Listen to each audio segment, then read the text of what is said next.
2012 Toyota Corolla. I'm gonna replace this tail light.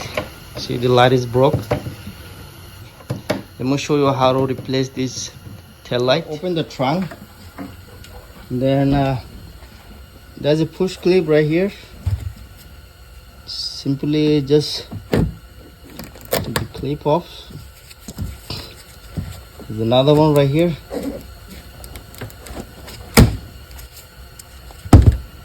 After this, put on the side this carpet.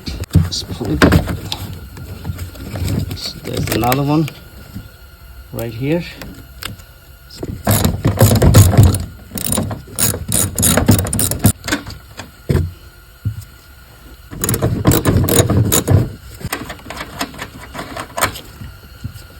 After that, take this connector out.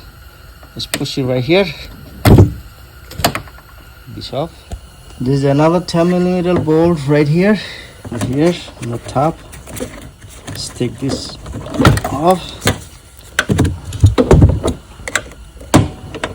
Take the 10mm off.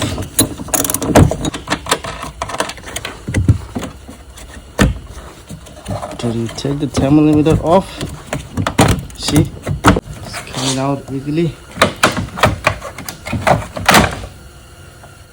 This whole thing came out. So I have the new one. So this simply just put it in, 3 knot, tie it up, and top of the knot, just slide this, put the connection back. That's it. It's that simple. Thank you for watching, guys.